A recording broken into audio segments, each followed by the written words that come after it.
Bueno, vamos a esperar un ratito. Están ingresando rápido. Vamos a esperar hasta que más de sus compañeros ingresen.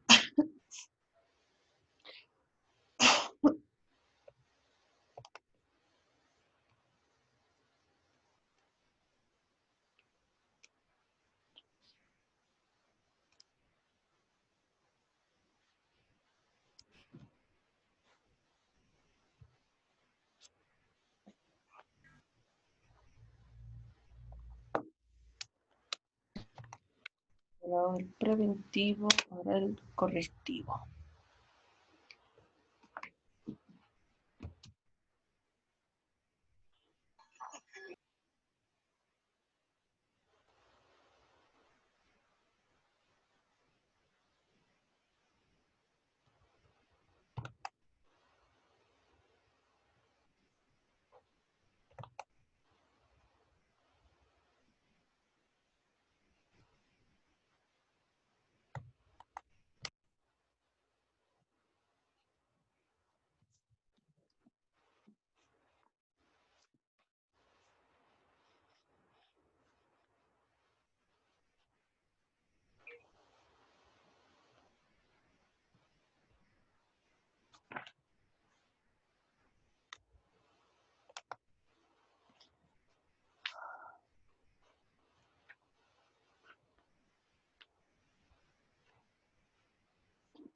Bien, vamos a continuar, por favor. Ya hemos hablado del control preventivo o a priori de constitucionalidad. Ahora hablemos del control correctivo o a posteriori, que bueno, al igual que el anterior, el nombre ya nos indica cómo es que se ejerce este control. ¿Cuál es el concepto de ese control correctivo o a posteriori de constitucionalidad? Es un sistema a través del cual el órgano competente realiza el control de las disposiciones legales en vigencia para establecer la compatibilidad o incompatibilidad de sus normas con la Constitución, con el objeto de sanear el ordenamiento jurídico del Estado, de manera que pueda anular y retirar el ordenamiento jurídico toda norma que sea contraria a la disposición. No hay dónde perderse. Este control ya se ejerce cuando esta disposición legal y es parte del ordenamiento jurídico, pero es importante precisar algunos detalles para diferenciarlos más allá del momento en el que se ejerce este control, para diferenciar este posteriori del a priori, es decir, este correctivo del preventivo. Primero, a ver, es un sistema a través del cual el órgano competente realiza el control. El órgano competente sigue siendo el Tribunal Constitucional Plurinacional. Pero se ejerce control ¿sobre qué? Sobre ya disposiciones legales en vigencia. Si recuerdan, cuando estábamos hablando del control preventivo o a priori, hablábamos de la revisión del contenido de un proyecto de disposición. En cambio, aquí en el control a posteriori o ya correctivo, estamos hablando de disposiciones legales que ya son vigentes, es decir, que ya son parte del ordenamiento jurídico del Estado. ¿Por qué se realiza este control? Para establecer la compatibilidad o incompatibilidad de sus normas con la Constitución. Puede ser que, sin embargo, de que durante el proceso legislativo se hace una verificación de la misma con la Constitución, de hecho, por eso es que se aprueba en grande, se aprueba en detalle, por comisiones revisan el proyecto. Bueno, se podría decir que el procedimiento legislativo es una tarea un tanto minuciosa, sin embargo, puede que alguna norma, si no es la norma en su conjunto, algún artículo o parte de la norma, puede que sea incompatible con la Constitución. Siempre voy a hablar, el término puede que sea aparentemente incompatible. ¿Por qué? Conforme vamos a ver cuando veamos procedimiento, toda norma goza de presunción de constitucionalidad. Por más que haya una duda razonable sobre la constitucionalidad de esta disposición legal en vigencia, se presume la constitucionalidad de la misma hasta que el Tribunal Constitucional diga expresamente, luego de un proceso, de una acción constitucional, de que la misma es incompatible. Mientras se presume la constitucionalidad de la misma. Por eso es que les digo aparentemente o posiblemente. ¿Por qué? Porque no podemos afirmar. Y es importante, aún estando estudiando, hablar técnicamente o con precisión cuando hacemos referencia a varios procesos. Entonces, es un control que se realiza de las disposiciones legales que ya son vigentes, o es decir, que ya forman parte del ordenamiento jurídico, para establecer la compatibilidad o incompatibilidad de sus normas con la Constitución. Estamos hablando también de los valores supremos, principios fundamentales, derechos fundamentales, garantías constitucionales que forman parte de nuestra Constitución. ¿Cuál es con qué objeto? Que lo vamos a ver más adelante o en breve, en unos pocos minutos. ¿Con el objeto de qué? De sanear el ordenamiento jurídico del Estado. Es decir, si hay algunas normas, algunos artículos de algunas normas, de algunas disposiciones legales que son contrarias a la Constitución, hay que expulsarlas del ordenamiento jurídico. Hay que sanear ese ordenamiento jurídico, pues se entiende que todo el ordenamiento jurídico tiene que ser compatible con la norma suprema, principio de supremacía constitucional.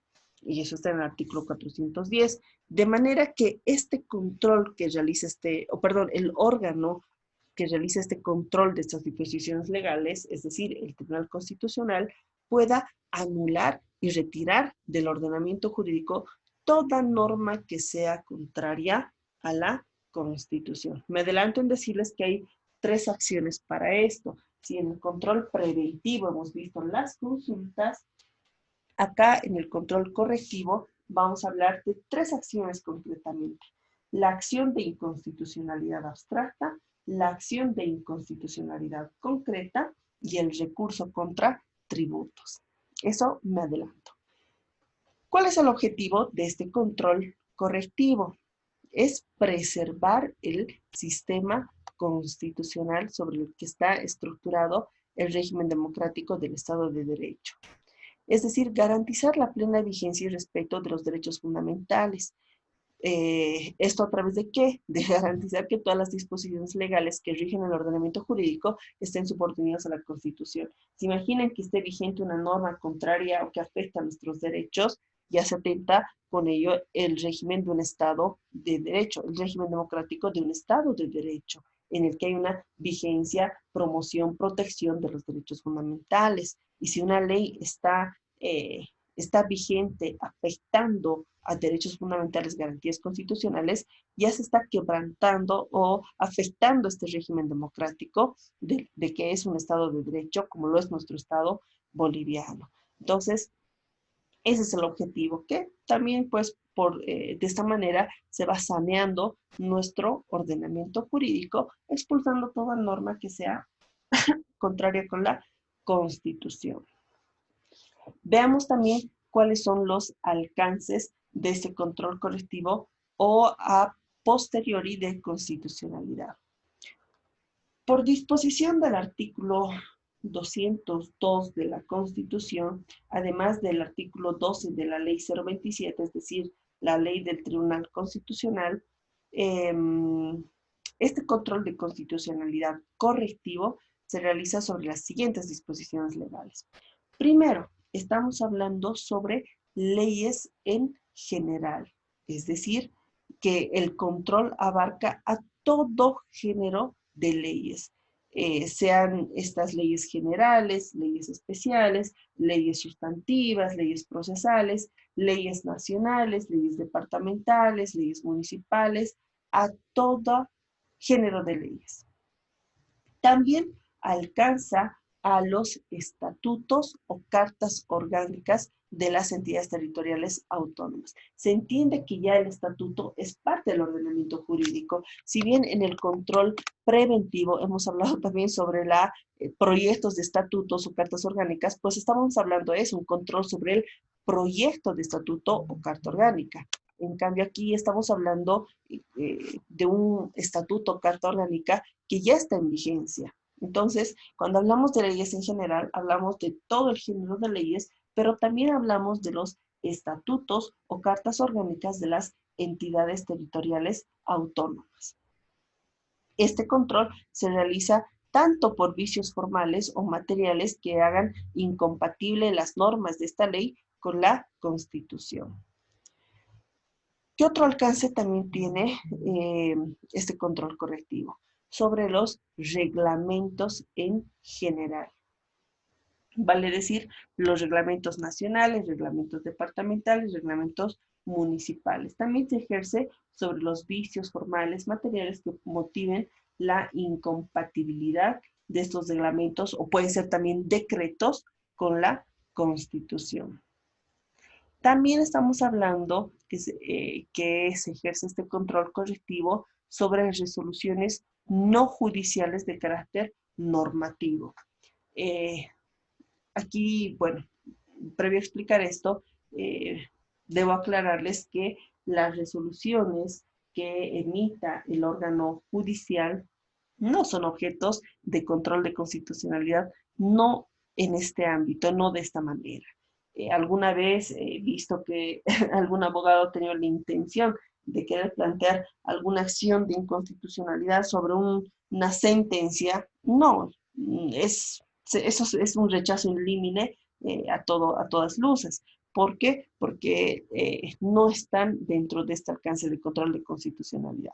Por eso es que hablamos un tercer alcance, las resoluciones no judiciales de carácter normativo. ¿A qué me refiero con resoluciones no judiciales de carácter normativo? Estamos hablando de resoluciones emanadas de las entidades públicas, resoluciones emanadas por las entidades autónomas, resoluciones de autoridades, funcionarios públicos, pero que no sea de carácter judicial. Entonces, ahí ese es el alcance de este control correctivo. Entonces, ya hemos hablado del control preventivo o a priori de constitucionalidad, también del control correctivo o a posteriori. Un tema muy importante es ver el parámetro de constitucionalidad. A ver, un adecuado ejercicio del control de constitucionalidad para ejercer adecuadamente este control de constitucionalidad, ya sea preventivo o correctivo, es necesario tener una definición clara, precisa, de los parámetros de este control de constitucionalidad. Es decir, ¿cómo se va a ejercer? Una definición de la medida que se utiliza para determinar esa legitimidad constitucional o que no gozan de esta legitimidad constitucional, estas normas que son de parte del ordenamiento jurídico o que pretenden ser parte del ordenamiento jurídico. En ese orden, bueno, no nos dice expresamente la Constitución, pero la doctrina del derecho constitucional nos enseña que deben tomarse como parámetros de constitucionalidad ciertas normas. Es decir, ¿con qué vamos a contrastar? ¿Cómo se va a contrastar? O sea, de forma general es fácil decir, sí, hay una aparente inconstitucionalidad con una aparente incompatibilidad con la Constitución, pero ¿cuál es el parámetro? ¿Cómo vamos a ir contrastando esa aparente incompatibilidad? Entonces, la doctrina nos indica que debe tomarse como un parámetro para realizar este control de constitucionalidad las siguientes normas. Primero, partimos obviamente de la Constitución Política del Estado.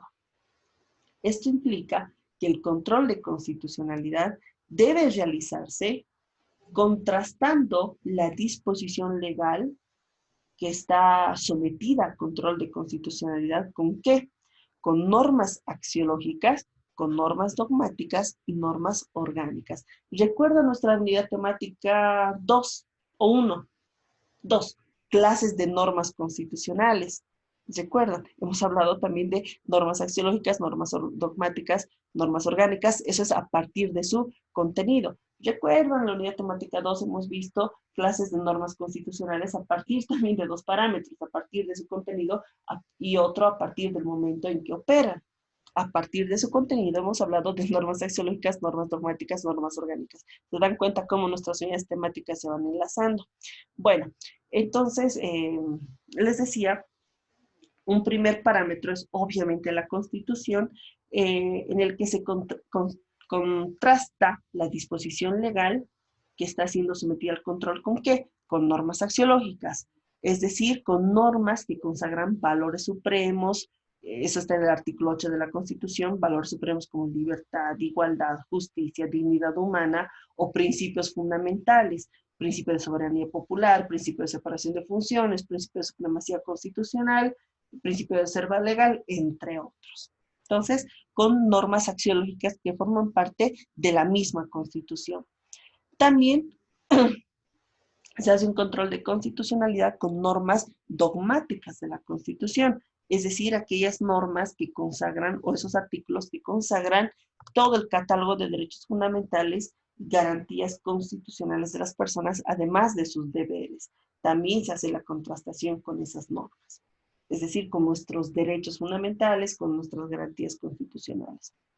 También se hace un control, es parámetro del control de constitucionalidad, las normas orgánicas que están consagradas en la Constitución, es decir, normas que regulan la organización y funcionamiento del Estado, normas que determinan los órganos a través de los cuales se ejerce el poder, determinando sus atribuciones, sus competencias. Entonces, también es un parámetro de constitucionalidad. Entonces, cuando hablemos de parámetro de constitucionalidad, un primer parámetro es obviamente nuestra Constitución, pero contrastando con estas normas de la Constitución, con normas axiológicas que consagran valores supremos, principios fundamentales, normas dogmáticas que consagran derechos fundamentales, garantías constitucionales y normas orgánicas en la que se regula la organización y funcionamiento del Estado. De manera que, las disposiciones legales que están sometidas a control de constitucionalidad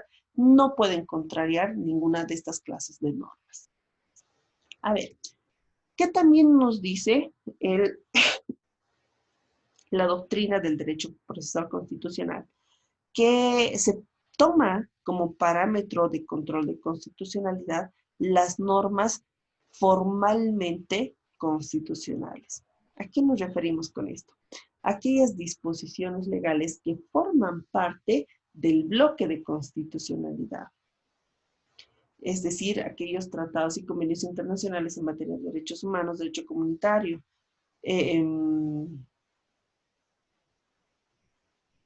Bueno, esto hay que entender que también vamos a hablar de normas formalmente constitucionales, leyes de carácter orgánico. No solamente se denominan normas formalmente constitucionales aquellas que forman parte del bloque de constitucionalidad, también hablamos de las leyes que son leyes orgánicas, es decir, leyes que delimitan las funciones de cada uno de los órganos de poder. Por ejemplo, la ley del órgano judicial, la ley del régimen electoral, la ley del órgano ejecutivo. Esa clase de leyes se denominan leyes formalmente constitucionales, al ser leyes que regulan la organización y el funcionamiento de cada uno de los órganos de poder constituido. Entonces, también es un parámetro de constitucionalidad las normas formalmente constitucionales. Les reitero que entendemos cualquier clase de normas conforman a estas normas formalmente constitucionales. Por una parte decimos sí a aquellas normas que forman parte del bloque de constitucionalidad, pero también a las leyes orgánicas, es decir, leyes que regulan la organización y funcionamiento de cada uno de los órganos de poder constituido. Y un tercer parámetro de constitucionalidad, que es en realidad es división, podríamos decir, del segundo que hemos hablado, son pues los tratados y convenios internacionales tratados, declaraciones, pactos, convenios internacionales sobre derechos humanos a los que se ha adherido o suscribe y ratifica el Estado. Estos son parte del bloque de constitucionalidad, tienen el mismo rango que la Constitución, de manera que también son un parámetro de control de constitucionalidad. Con esto estaríamos explicando los aspectos generales del control normativo de, perdón chicos, del control normativo de constitucionalidad. Y dentro de lo que es las acciones constitucionales, vamos a empezar explicando las acciones correspondientes a este segundo ámbito de control normativo, es decir, el correctivo. Vamos a hablar sobre la acción de inconstitucionalidad abstracta, la acción de inconstitucionalidad concreta y el recurso contra tributos. Y luego vamos a explicar sobre las consultas que forman parte de este control preventivo o a priori de constitucionalidad. Para que eso no quede suelto grupo, les propongo que avancemos eso con la próxima clase, porque ahorita me voy a quedar explicando solamente el concepto o a lo mucho la naturaleza más, y para que no quede suelto la próxima clase voy a tener que repetirlo. Entonces, por hoy chicos, aquí quedamos, como les estaba diciendo al inicio de la clase, y he revisado sus exámenes, no les ha ido mal. Algunos sí tienen más nota que otros, pero por lo general no les ha ido mal. Me falta sumar el tema de sus trabajos prácticos, que conmigo no han tenido mucho, y ya les estaría hasta lo que queda de la noche terminando de subir sus notas al sistema. Entonces, por hoy chicos, aquí quedamos. Nos estaríamos viendo el día viernes con ustedes. Muy bien, doctora, gracias. Buenas noches. Gracias chicos, tengan una buena noche y cuídense mucho. Gracias. Gracias, doctora. Buenas noches. Buenas noches a todos. Buenas noches, doctora. Hasta mañana. Buenas noches.